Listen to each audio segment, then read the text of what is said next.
l'état-major russe reçoit l'ordre du Kremlin de continuer à conquérir les territoires jusqu'au jour où il sera annoncé de mettre fin définitif au conflit sur le territoire ukrainien. C'est-à-dire jusqu'au dernier jour de négociation, jusqu'au jour où il sera accepté par la partie russe et la partie américaine que nous mettons unanimement fin au conflit.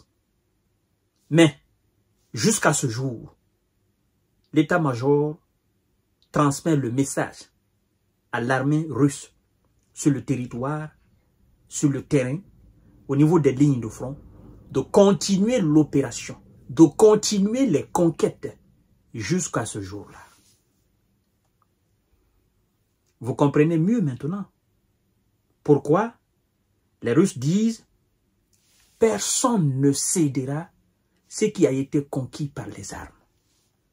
Vous comprenez mieux maintenant pourquoi le Kremlin dit « Il n'y aura pas de concession territoriale sur ce qui a été conquis par les armes ». Et la Russie, sachant depuis le début de l'opération spéciale que les États-Unis ne visent que le profit dans cette jet sur le territoire ukrainien, la Russie se dit, d'accord, nous allons continuer. Et en attendant, continuez à faire les discours. Nous allons prendre un maximum de territoire. Et après, nous allons discuter le reste. C'est dans ce cadre que ce dimanche 23 février 2025, 2 localités à la fois ont été conquises par les hommes de M. Vladimir Poutine. 2 localités à la fois aujourd'hui dans la République populaire de Donetsk. 2 localités qui renferment encore, dont le sol et le sous-sol renferment encore ces mêmes matières rares, ces terres précieuses que M. Donald Trump a besoin. 2 de ces localités viennent de passer sous le contrôle de l'armée russe. Et aujourd'hui, il y a plus de 900 S de M. Zelensky qui ont été envoyés au repos définitif dans la libération de ces 2 localités. Les Européens, ils ont poussé la machine à démarrer. La machine russe a démarré. Et donc, ils ont du mal à éteindre cela. C'est comme, je ne sais pas comment comparer cela. C'est comme un navire commercial. Vous savez, ces navires-là, je ne sais pas si on les éteint. Les gros bateaux commerciaux qui transportent des centaines de milliers de tonnes de blé, par exemple, à travers le monde. Hein? Ces navires-là, je ne sais pas si on les éteint. Non, non, non, non. Ces navires, on vient, ces navires-là gardent toujours en état de fonctionnement parce qu'il y a des gens. En fait, ces navires, c'est comme des gros villages. Vous voyez, il y a tout dedans. Il y a le restaurant, tout. Donc, ces navires, on les éteint jamais. Parce que tout cela dépend effectivement de ce qui se passe dans les cales là.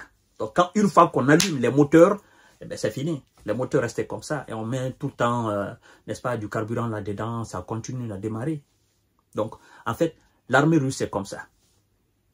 Quand vous allumez, on ne l'éteint pas. On peut quand même régler l'intensité, diminuer un peu l'intensité. Vous voyez? Diminuer de façon considérable l'intensité comme elle a été après la Seconde Guerre mondiale. C'est-à-dire après 1945 jusqu'en 2014, jusqu'en 2022, son intensité, c'est-à-dire la réaction du moteur, des turbines, on l'a diminué de façon considérable. Ça tournait très lentement. Et les Européens ont dit non, on ne veut pas ça, il faut que ça tourne rapidement. Ils ont provoqué alors la situation russe en Ukraine. Et donc, les Russes ont dit, écoutez, arrêtez, ils n'ont pas compris. Eux aussi, ils ont commencé à démarrer, ils ont commencé à accélérer petit à petit, jusqu'à aujourd'hui, le moteur a atteint son plein régime. Et donc, pour l'éteindre, ça, c'est énormément difficile pour les Européens. Vous voyez? Donc, 2 localités viennent d'être libérées encore aujourd'hui par ces mêmes hommes de M. Vlado, par la machine de guerre de M. Vlado. Alors, mesdames et messieurs, je vous donne en détail. L'armée russe a libéré 2 localités dans le Donbass en une journée. On vous dit en une journée. C'est une démonstration de force. La défense russe a annoncé ce 23 février 2025 la libération des localités d'Oulakli et de Novoandrivka en République populaire de Donetsk. Donc, je vous donne en détail les autres points clés du nouveau rapport du ministère de la Défense et de l'opération militaire spéciale en Ukraine. Écoutez bien. Petit A. Des terrains de rassemblement des dirigeants des forces armées de M. Zelensky ont été anéantis, rasés, complètement. Et rien n'est resté. Petit B. Des infrastructures d'aérodromes militaires et de zones de formation d'opérateurs de drones ont été rasés encore. Et rien n'est resté.